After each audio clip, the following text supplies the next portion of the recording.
पुढील कार्यक्रम प्रसारित करणारे आहेत जॉयस्मेर मिनिस्ट्रीचे मित्र आणि भागीदार. केवळ तुम्ही स्वतःला मृत्यूछायेच्या दरीत पाहता म्हणून तुम्हाला घाबरण्याची गरज नाही, कारण परमेश्वर तुमच्या सोबत आहे आणि तुम्हाला योग्य तो निकाल दिसायला वेळ लागेल. पण जर तुम्ही हार मानून सोडून दिलं नाही तर असं होणार नाही की परमेश्वर योग्य वेळी येऊन तुम्हाला त्यातून सोडवून पार करणार नाही.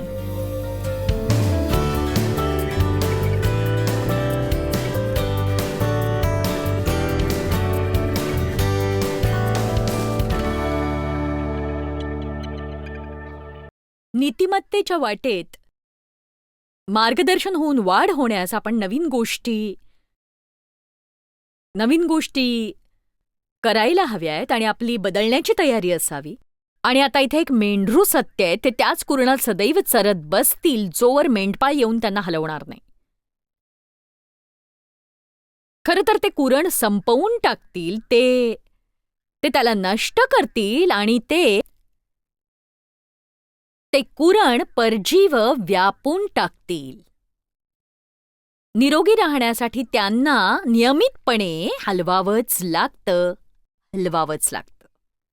अनुवाद अध्याय 1:6. प्रभू आमचा देव म्हणतो, तुम्ही या डोंगरवटीत राहिल्यास बरेच दिवस झाले.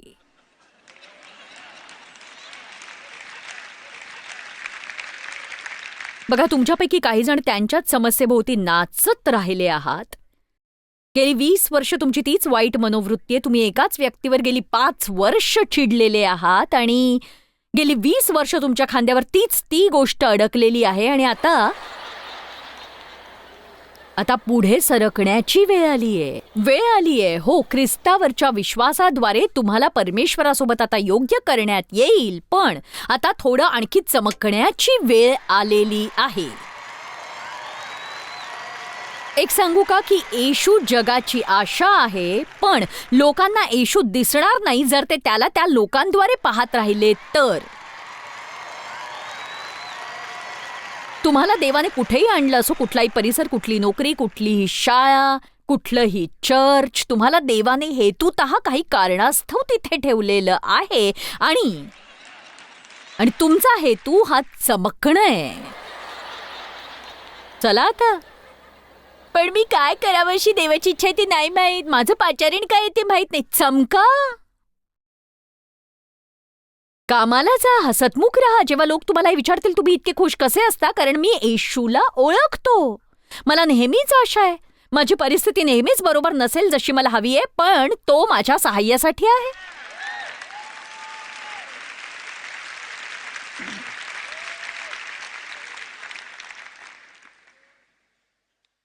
परिवर्तनाला नेहमी नव्या आव्हानांची आवश्यकता असते. देवाची इच्छा आहे की आपण त्याच्या मागे जावं आणि तो म्हणेल तेव्हा चालू पडावं आणि थांबा म्हटल्यावर थांबावं. कधीकधी आपल्याला थांबायचं असतं, देव म्हणतो पुढे सरका. कधीकधी आपल्याला पुढे सरकायचं असतं, देव म्हणतो थांबा. ते सगळं नको पाहूया, पण गणनाच्या 9व्या अध्यायात एक उत्तम उदाहरण आहे की जेव्हा निवासस्थानावर मेघाची छाया होती तेव्हा इस्रायली लोक ते रान पार करत होते, तेव्हा त्यांना मार्गदर्शन दिवसा मेघ आणि रात्री अग्नी करत असे. तुम्ही जर गणना अध्याय 9, 17-22 वाचलं तर त्यात ही सुंदर वचनं आहेत ज्यात मुळात म्हटलंय की कधी कधी तो मेघ एक दिवस थांबत असे आणि मग तो पुढे सरकल्यावर त्यांनाही सरकावं लागत असे. कधी कधी तो रात्रभर थांबत असे, कधी कधी कित्येक दिवस. म्हणजे परमेश्वर कधी हलवेले त्यांनाच माहीत नव्हतं, पण जेव्हा परमेश्वर तसं करत त्यांना तिथून हलावं लागत असे. आता बघा, परमेश्वराचं झालंय हे तुम्ही कसं सांगू शकाल? यापेक्षा अधिक दयनीय बाब कुठलीही नाही की जी गोष्ट देवाने आधीच संपवली आहे त्याच गोष्टीला तुम्ही धरून ठेवले. एखादी गोष्ट अति होते इथपर्यंत तुम्ही एक ठिकाणी अडकून राहता.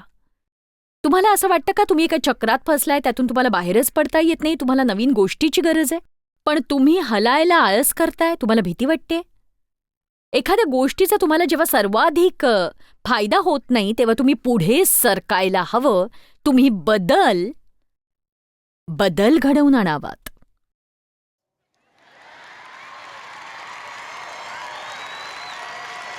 एक सांगू का, मी मी आशा करते की माझे टीव्हीवरचे कार्यक्रम, माझ्या शिकवणी, माझी पुस्तकं, माझ्या सीडीज याची तुम्हाला सदैव मदत होईल. पण एक सांगू, जर तुम्ही अशा टप्प्यावर पोहोचलात जिथे माझी तुम्हाला मदत होत नाही, तर ते माझ्याकडून तुम्हाला मिळालं असेल, तर कृपा करून इतर कोणाचं तरी ऐका. कारण सगळ्यात महत्त्वाची बाब म्हणजे वाढ होणं आणि तुम्ही अधिकाधिक चमकत जाणं. आणि एक सांगू, वेगवेगळ्या लोकांना वेगवेगळ्या लोकांकडून वेगवेगळ्या गोष्टी मिळतात. काही लोकांना माझी शिकवण सहनच होणार नाही. काहींना केवळ माझ्यासारख्या स्पष्टवक्तेपणा असलेल्या व्यक्तीपासून काहीतरी ऐकता येईल, जी सरळ तोंडावर बोलते. पण काहींना ते नाही सहन होत. म्हणजे मी 5 मिनिटात त्यांना इतका राग आणते की त्यांना वाटतं उठून निघून जावं माझ्या सभेतून. खरंच.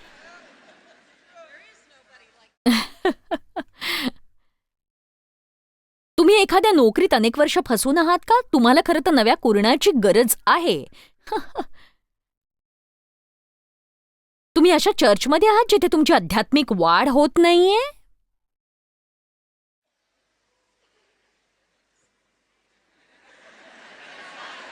वा, तुम्ही फारच शांत झालायत. बघा, मी याच बांधिलकीत आहे की जोवर तुमची वाढ होते, तुम्ही कुठेतरी टिकून विश्वासणारे राहायला हवं. तुम्ही तिथे 100 वर्ष असलात तरी मला परवा नाही. तुम्ही स्वतःला विचारायला हवं, माझ्यात बदल होतोय का? माझ्यात वाढ होतीये का? मी सेवा करतेय का? मी दर आठवड्यात येऊन एखादी जागा व्यापून खुर्ची गरम करत बसतेय फक्त, की मी घरी जाते पुन्हा येते, मी घरी जाते मी पुन्हा येते, मी घरी जाते मी पुन्हा येते, पण गेल्या 20 वर्षात माझ्यात काहीच बदल झाला नाही? मला अजूनही त्या 20 वर्षांपूर्वीच्याच विचित्र समस्या आहेत. आणि असं असेल तर मग एकतर तुमच्यात खोट आहे किंवा त्या जागेत तरी. मग तुम्हाला हवं ते तुम्ही करा. तुमचे मित्रमंडळी तुम्हाला तीक्ष्ण बनवतात की सुधारतात? ते तुमच्यावर चांगला प्रभाव पाडतात की तुम्हाला नव्या मित्रांच्या कुरणांची आवश्यकता आहे? बघा, मी सांगते तुम्हाला, तुम्ही ज्या लोकांसोबत वावरता ते तुम्हाला घडवू शकतात किंवा मोडूही शकतात. नक्कीच. वा, मला अशा व्यक्तींच्या भोवती वावरायचे ज्यांच्या जीवनावर एक प्रकारचा धार्मिक अभिषेक असेल. मला तक्रार करणाऱ्यांपासून, कुरकुर कुचाळके करणाऱ्यांपासून, सगळ्यांमध्ये दोषच शोधतात अशा व्यक्तींपासून. खरंच मला सगळीकडे केवळ चूकच काय हे ऐकायचं नाहीये. मला काहीतरी चांगलं दाखवा. आणि माझ्या मते नीतीचा मार्ग म्हणजे योग्य जागी योग्य वेळी योग्य ती गोष्ट करत असणं. आणि बघा, तुम्ही जर ती योग्य गोष्ट करत असाल आणि मी जर चुकीच्या जागी करत असेन, तर ती माझ्यासाठी अयोग्य ठरणार आहे. मी चर्चमध्ये होते. मी 5 वर्ष चर्चमध्ये काम केलं आणि त्याच ठिकाणी माझ्या सार्वजनिक सेवा कार्याची सुरुवात झाली. ती 5 विस्मयकारक अशी वर्ष होती आणि वाढण्याची वर्ष होती, जी माझ्यासाठी खरं तर खूप वेदनादायक होती. मी पुष्कळ शिकले, अधिकाच्या अधीन कसं राहावं, बऱ्याच गोष्टी ज्यात मी आता जाणार नाही. पण परमेश्वर मला शिकवू लागला. त्याने कित्येक गोष्टी तिथेच संपवल्या. आणि एक सांगू, देवाचं संपतं पण तुमचं नाही, अशा वेळी फार त्रास होतो. आणि मग मला असं वाटलं की देवाची इच्छा आहे की मी बाहेर पडून स्वतःचं सेवाकार्य करावं. असं नव्हतं, मी एक बंडखोर स्त्री बनून स्वतःच्याच मनाचं करू इच्छित होते. आणि मला खरोखर असं वाटलं की देवाला वाटतं की माझं कार्यक्षेत्र पसरावं, मला एक मोठं व्यासपीठ मिळावं, जे मला कधीही मिळालं नसतं. कारण मी दुसऱ्या कुणासाठी तरी काम करत होते आणि त्यांना त्यांच्या ध्येयाच्या पूर्तीसाठी मदतीची गरज होती. बऱ्याचदा पुष्टी झाली, पण मी पुढे सरकले नाही. कुणाच्या भावना मला दुखवायच्या नव्हत्या. लोकांना मी बंडखोर वाटू नये असं वाटत होतं. त्यांना वाटू नये की मी स्वतःसाठीच काहीतरी करते. मी अपयशी होऊन स्वतःला मला मूर्ख ठरवायचं नव्हतं. अशी अनेक कारणं होती. आणि एकदा मी दुसऱ्या खुर्चीवर समोरच्या रांगेत बसले, जिथे मी दर रविवारी 2 उपासनेसाठी आणि प्रत्येक मंगळवारी रात्री बसायचे. कारण मी नेतृत्व करणाऱ्या टीममध्ये होते. आम्ही सगळे उपासनेत असायचो. आणि देव मोठ्याने म्हणाला मला जोरात, मी आतून ऐकलं की तू इकडे काय करतेस? मी म्हटलं की पण मी चर्चला जाते, मी तेच करते. लगेचच माझ्या मनात आलं की पण तुझी इथे आता गरज नाहीये, तू आता दुसरीकडे असायला हवंयस. बघा, हे केवळ माझ्या फायद्यासाठी नाही की मला काय आवडतं. मी तिथे असायला हवं जिथे परमेश्वर माझा सर्वाधिक उपयोग करून घेऊ शकतो.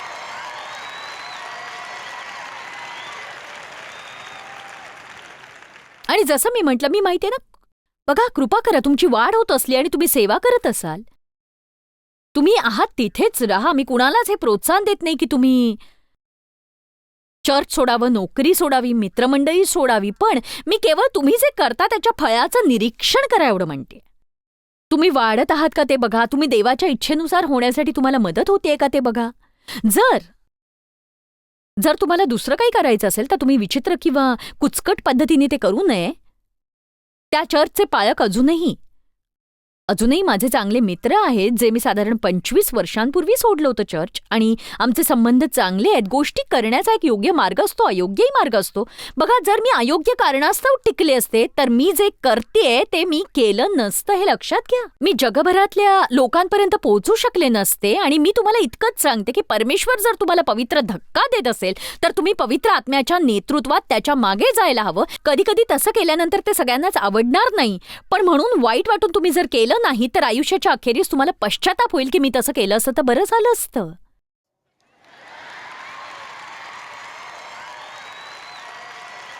तर असो, आता मी आशा करते माझ्यामुळे कुणी अडचणीत येणार नाही, तुम्ही विचित्र गोष्टी करणार नाही. मी जे सांगू पाहते त्याचं संतुलन किती जणांना समजतंय ना. तर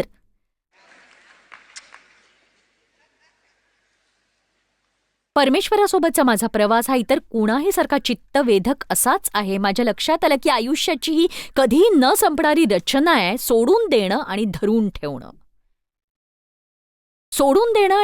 ठेवणं. सेवा कार्याच्या तयारीसाठी आणि अभ्यासासाठी मी नोकरी सोडली आणि मी केवळ घरगुती बायबल अभ्यास घ्यायचे. जेव्हा मी ती नोकरी सोडली मला वाटलं की परमेश्वर आम्हाला आर्थिकरित्या आशीर्वादित करेल, आम्ही आर्थिक चमत्कार पाहू. पण 6 वर्ष आम्हाला आमच्या मोजांसाठी आणि चड्ड्यांसाठी सुद्धा विश्वास ठेवावा लागत होता देवावर, आणि बिल भरण्या इतके सुद्धा पैसे नव्हते. तर मी योग्य गोष्ट केली, पण मी पुढे जाण्याआधी सगळं मागे जाते असं दिसत होतं मला. आणि बघा, तुमच्या बांधिलकीची परीक्षा घेतली जाते, तपासलं जातं तुम्हाला.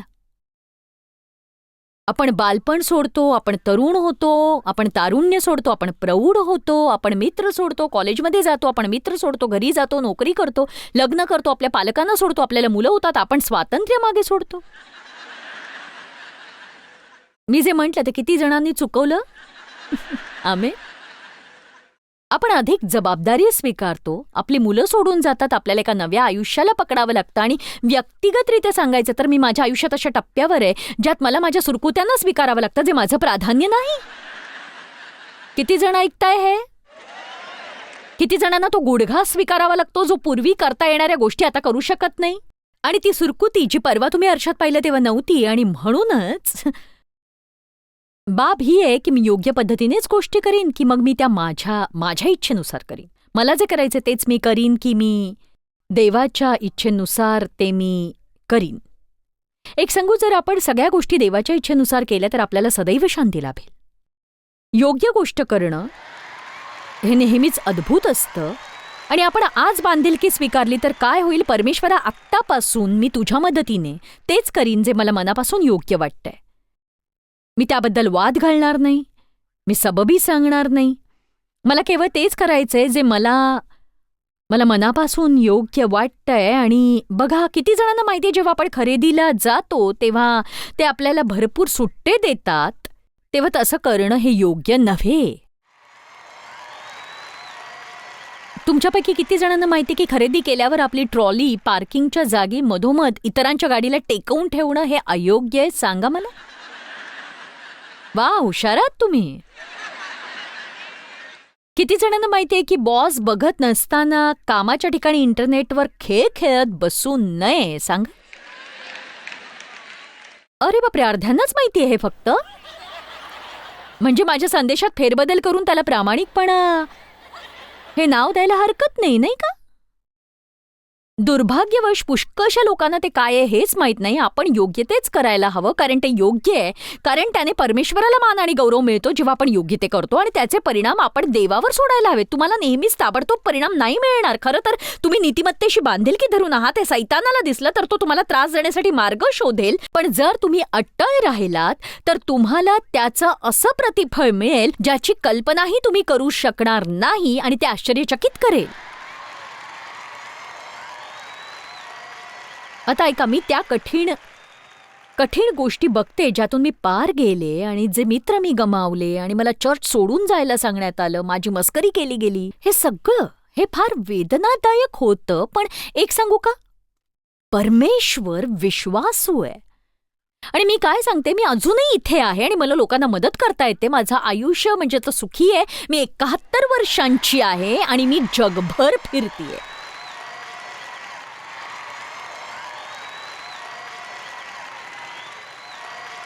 मला लोकांना माझं वय सांगायला आवडतं, कारण माझी इच्छा आहे की तुम्हाला हे दिसावं की बाहेरून माणूस म्हातारा झाला तरी आतून त्याचं रोज नवीकरण होत असतं आणि देवासाठी काहीतरी मोठं करण्यासाठी तुम्ही फार म्हातारे नसता.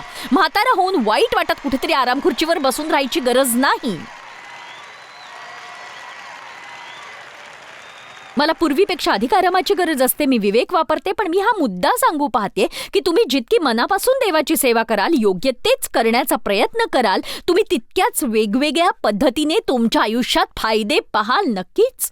एक सांगू का, ती भावना किती भयानक असेल, ती तक्रार करणारी भावना. जेव्हा तुम्ही त्याच गोष्टी करत राहता, तुम्ही हे करायला नको, म्हणजे त्यांनी तुमचं जीवन असं पिळून निघतं. आणि बघा, हे छान असतं जेव्हा तुम्हाला माहीत असतं, तुम्हाला कळत असतं की तुम्ही योग्य तेच करताय. आणि बघा, शद्रक, मेशक आणि अबेदनेगो ही उत्तम उदाहरणं आहेत जे योग्य करत होते, पण असं वाटलं की बिघडतंय सगळं. म्हणजे त्या विचित्र आणि अधर्मी राजासमोर नमन करण्यापेक्षा त्यांनी ठरवलं की ते त्या जळत्या अग्नीच्या भट्टीत जातील. म्हणजे त्यांनी योग्य ती निवड केली आणि ते त्या भट्टीत गेले. त्यांचं प्रतिफळ हे होतं की राजाने ती भट्टी 7 पटीने अधिक तापवली. पण एक सांगू, तुम्ही जर जाऊन दानिएलचं पुस्तक वाचलं, ती फारच अद्भुत अशी कथा आहे, जर तुमच्या परिचयाची नसेल. जेव्हा राजाने भट्टीत पाहिलं, त्याला आग दिसली, त्याला ज्वाळा दिसल्या, तो म्हणाला, थांबा, ती 3 माणसं आत गेलीयेत, पण मला तिथे 4था माणूस दिसतोय.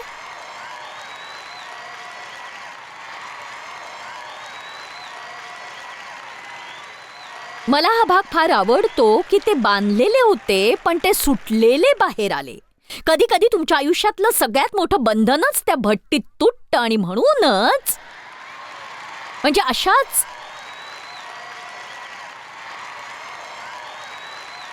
अशाच वेळी जेव्हा मी माझे मित्र गमावले आणि कुणाला माझ्याशी काही देणं घेणं नव्हतं, मी परमेश्वराला ओळखत होते.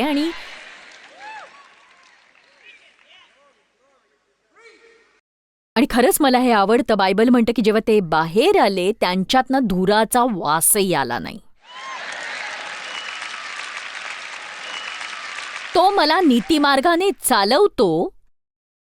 मृत्यूछायेच्या दरीतूनही मी जात असलो तरीही मी अरिष्टास भेणार नाही, कारण तू माझ्या बरोबर आहेस. केवळ मी योग्य गोष्ट करतोय म्हणून मला त्रास होणार नाही असं नाही. आणि मी याची तक्रार करण्याचं कारण नाही. मी याबाबत गोंधळून जायची गरज नाहीये. हे असं नाही की मी देवाला आठवण करून द्यायची गरज आहे की मी किती चांगली आहे, माझ्यासोबत असं का होतं हे मला कसं समजत नाहीये.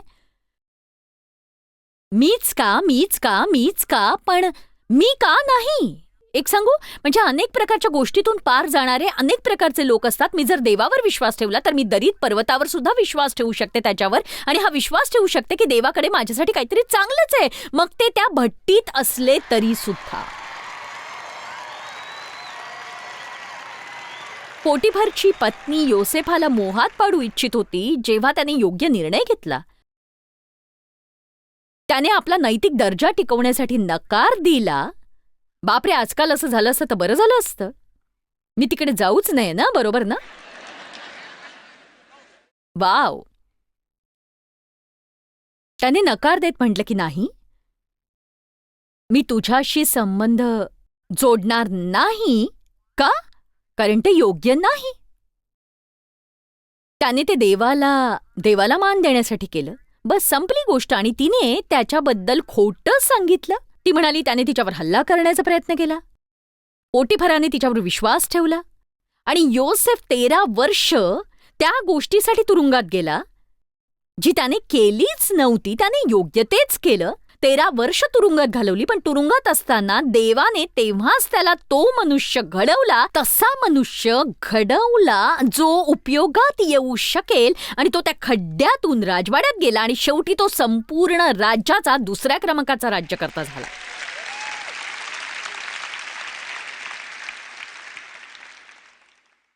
सिंहाच्या गुहेत दानियल. कित्येक महान गोष्टी.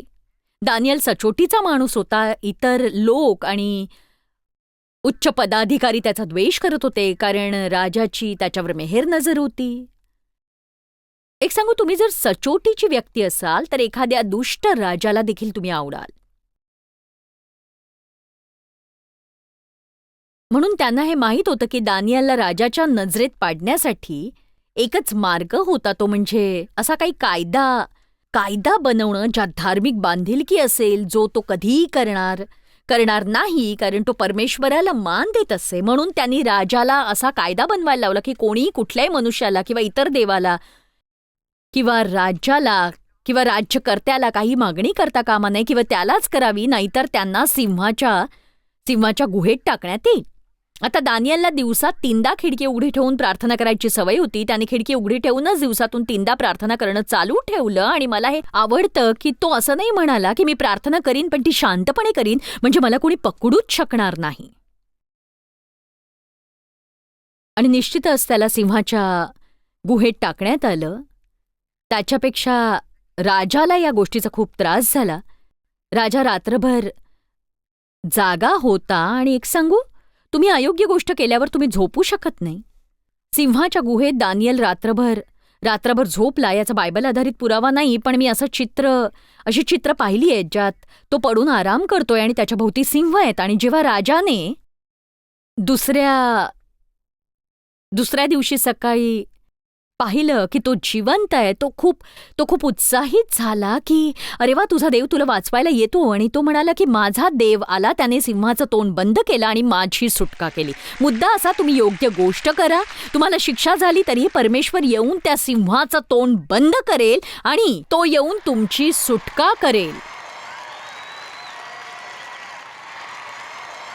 मला नाही माहीत तुम्ही आयुष्यात आत्ता कुठे आहात, तुम्ही कोणत्या निर्णयाला सामोरं जाताय, तुम्ही कोणत्या नैतिक निर्णयांना सामोरं जाताय, तुम्ही कोणते निर्णय घेताय, नोकरी टिकवण्यासाठी कुठल्या प्रकारच्या तडजोडी करताय, तुम्ही मित्र राखण्यासाठी केवळ तुम्ही स्वतःला मृत्यू छायेच्या दरीत पाहता म्हणून तुम्ही घाबरण्याची खरंच गरज नाही, कारण परमेश्वर तुमच्यासोबत आहे. तुम्हाला परिणाम दिसायला वेळ लागेल, पण असं होणार नाही की परमेश्वर येऊन तुम्हाला योग्य वेळी सोडवणार नाही, तुम्ही जर हार मानून सोडून दिलं नाही तर.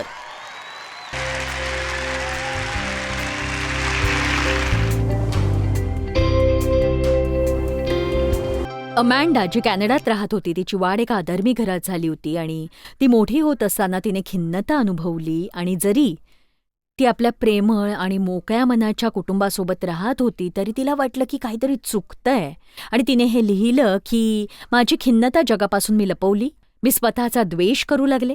अनेक वर्षानंतर मी एका क्लायंटच्या घरी काम करायचे, जिथे मला एकच रेडिओ स्टेशन ऐकू येत असे. आणि त्या कार्यक्रमात जॉयस मायरचा आवाज ऐकू आला आणि अचानक काहीतरी जाणवलं.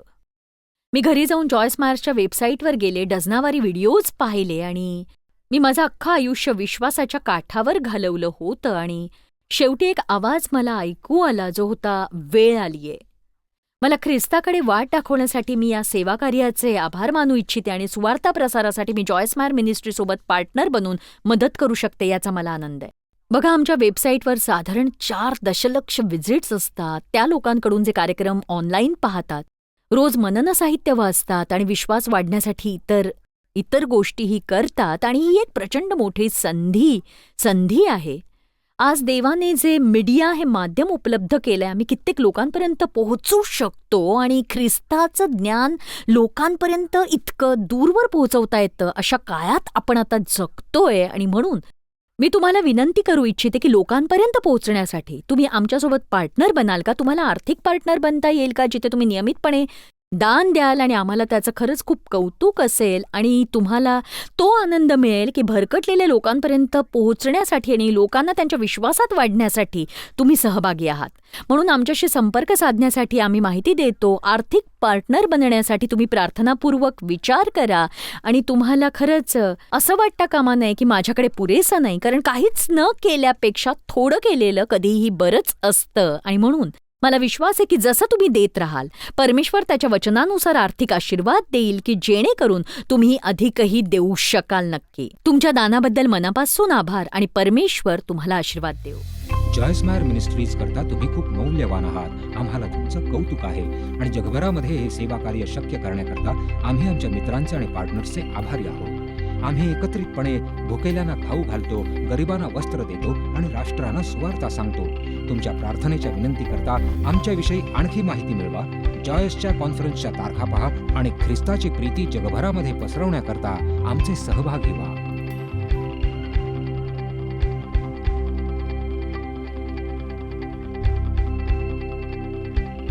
याचा सर्व खर्च जॉयस्मायर मिनिस्ट्रीचे मित्र आणि भागीदार करत आहेत.